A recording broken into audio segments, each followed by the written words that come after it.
I woke up to 37 missed calls, a photo of a positive pregnancy test, and a text from my husband that simply said, "Please tell me this isn't true." By sunset, my marriage was in ruins, my family had turned against me, and the one person smiling through it all was my own sister. My name is Emily.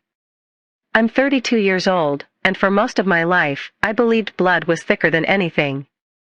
I was wrong. My younger sister, Chloe, had always been the favorite. Mom never admitted it, but everyone knew. Chloe could crash a car, and somehow I'd end up apologizing for stressing her out. She lied constantly, borrowed money she never repaid, and somehow charmed everyone into believing she was misunderstood. When I married Ethan, I thought things would finally change. Ethan saw through Chloe's manipulative behavior, but he always stayed polite because she was family. We had been married for 3 years, and while we weren't rich, we were happy. We were even talking about starting a family. I should have realized that happiness was exactly what Chloe couldn't stand. It started with little comments. "You know, Ethan is surprisingly attractive. I bet if I met him first, things would have been different." I laughed them off. Sisters teased each other.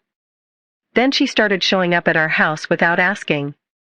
One evening, I walked into my kitchen and found Chloe laughing with Ethan over coffee. "Oh," she smiled. "Didn't know you'd be home this early." Ethan looked uncomfortable. "She just showed up," he said quietly. I believed him.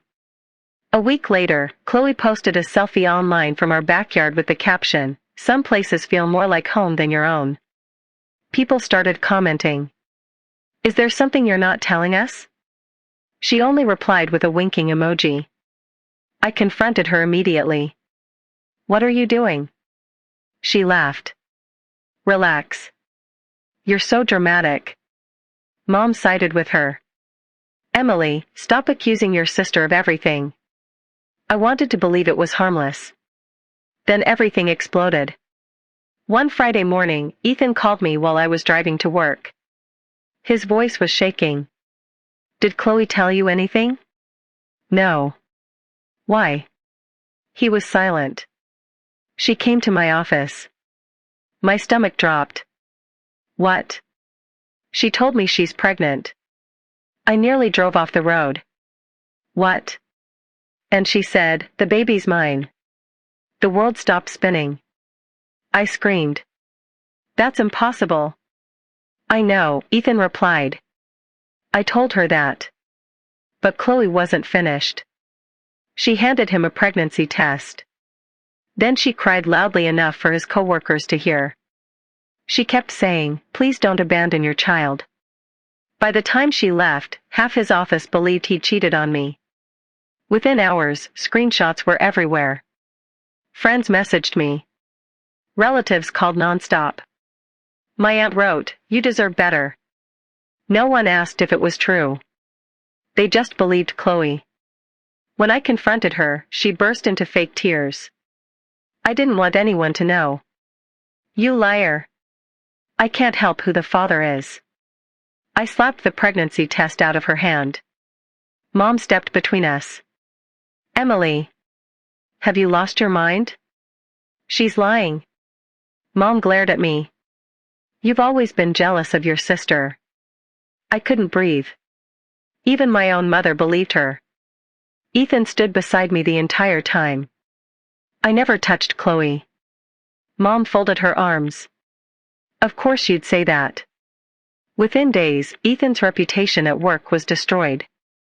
He was placed on leave while HR investigated complaints about inappropriate workplace behavior. Neighbors whispered whenever we walked outside. Someone even spray-painted "cheater" across our garage door.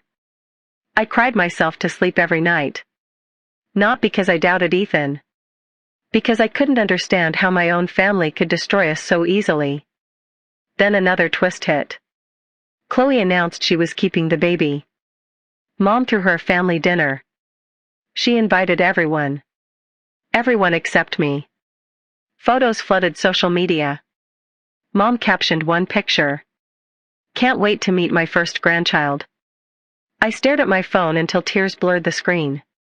3 days later, Dad secretly came to our house. He looked exhausted. I don't believe Chloe. I burst into tears.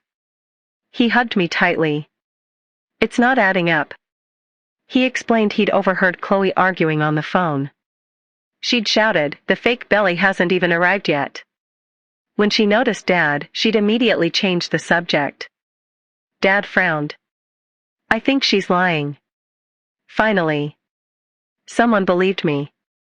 We decided to investigate quietly. Dad checked security cameras from outside Mom's house. On one recording, Chloe was carrying heavy boxes without any difficulty. The next day she posted pictures cradling her stomach dramatically. Then Ethan remembered something. When Chloe visited his office, she'd left behind her coffee cup. HR still had it as evidence. The company agreed to preserve everything because of the investigation. At the same time, Dad found receipts hidden inside Chloe's room. One was for a silicone pregnancy belly. Another was for positive pregnancy test kits sold online. I couldn't believe it. She hadn't just lied. She'd planned everything. We thought exposing the receipts would be enough. We were wrong. Mom refused to look. Someone planted those. I stared at her. You think I ordered fake receipts months ago? She wouldn't answer. Instead, she hugged Chloe. My sister smirked over Mom's shoulder. She knew exactly what she was doing. Then fate stepped in. Mom collapsed from a sudden heart attack. The doctors saved her, but barely. During recovery, she asked to see only one person. Not Chloe. Me. I walked into her hospital room expecting another lecture. Instead, she was crying. I made a terrible mistake. She reached into her bedside drawer. I've been writing this. She handed me a sealed envelope. If anything happens to me, promise you'll read it in front of everyone. I nodded, confused. Mom squeezed my hand. I've ignored things for years. She looked ashamed. I finally know who Chloe really is. Before I could ask questions, nurses came in. Mom needed to rest. 2 weeks later. She died. The funeral felt unreal. Chloe cried dramatically in front of everyone. People comforted her. I barely spoke. After the service, our lawyer announced Mom had left one final letter to be read before the estate was divided. The room fell silent. I opened the envelope with trembling hands. Mom's handwriting filled every page. If you're hearing this, then I no longer have the courage to fix what I allowed while I was alive. Emily, I failed you. For years, I protected Chloe because I confused guilt with love.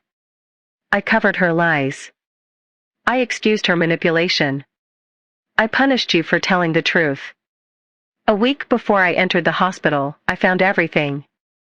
The fake pregnancy belly. The fake test kits. Messages Chloe sent to a friend saying she couldn't wait to destroy your marriage because she was tired of seeing you happy. I confronted her. She laughed. She said ruining your life was worth it if she finally became the favorite. That was the moment I realized I'd created the monster standing before me.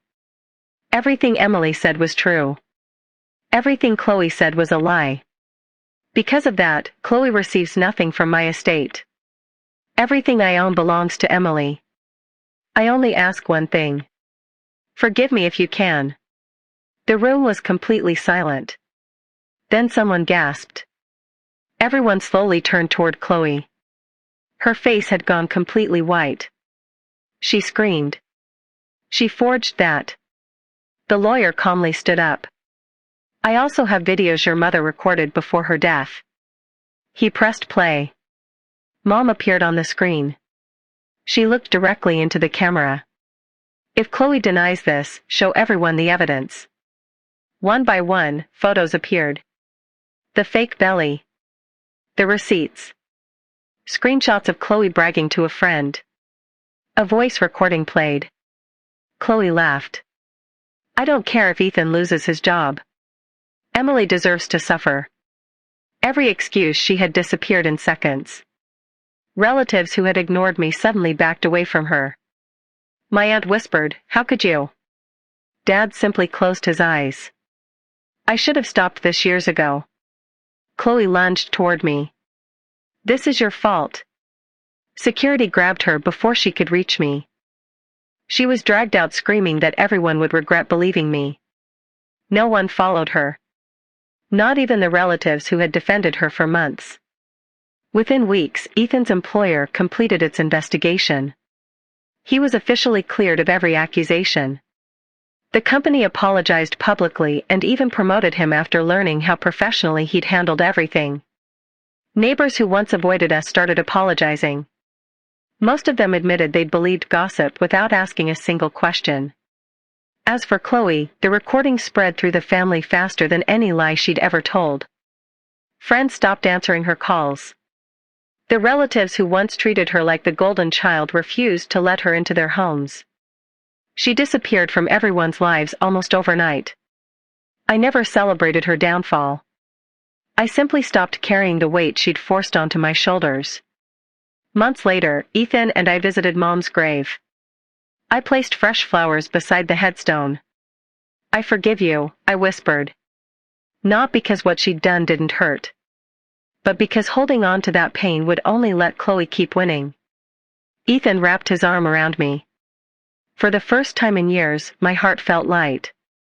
My sister tried to destroy my marriage with a fake pregnancy. Instead, she destroyed her own future. And in the end, the letter my mother left behind buried her lies forever.